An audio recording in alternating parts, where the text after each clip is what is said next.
Guys, ipapaliwanag ko nga po pala kung paano magpa-check up yung mga may schedule at may mga OPD card sa Philippine Heart Center. Actually talaga pagka kahit pa alas 9 or alas 8 ang schedule namin sa Philippine Heart Center, 3 AM pa lang pumupunta na kami doon para maaga nga kami matapos dahil madaming ang tao at syempre mahaba rin ang pila.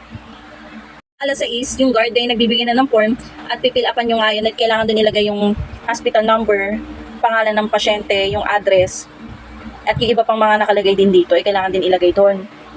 Magpapapasok nga pala yung guard doon pagka, kunyari alas 9 yung time mo, mga 8:30 makakapasok ka na at syempre pipila din kayo doon. At doon sa may entrance doon, yung mga nagre-reschedule doon ng mga check-up at yung mga information doon, ibibigyan kayo ng number.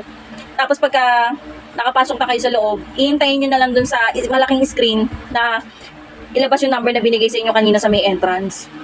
Na pala yung number nyo, lalapit kayo doon sa may gilid ng mga upuan na sa akin para tingin ko yung mga nag-encode na yun, kukuha na kayo ng mga vital signs.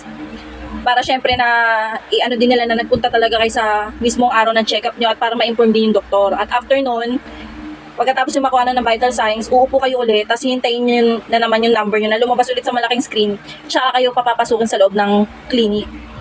Pala sa OPD card, pagkatapos yung magpa-check up, dyan ulit nilalagay ng nurse kung kailan ulit ang check up nyo, kung anong oras ulit, kung saan clinic kayo ulit. Yan.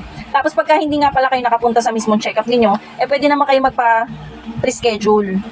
Pero kailangan po talaga na mag-inform po kayo dito sa clinic na hindi kayo makakapunta ng mismong check up ninyo para alam din po ng doktor nyo at ng clinic kung kailan kayo mabibigyan ulit ng panibagong check-up. Kasi ang pagkakaalam ko po sa Philippine Heart Center, pag wala po kayong schedule or ano sa doktor, hindi po kayo pwedeng makapasok sa loob ng clinic at hindi po kayo may assist. Yun lang po, salamat.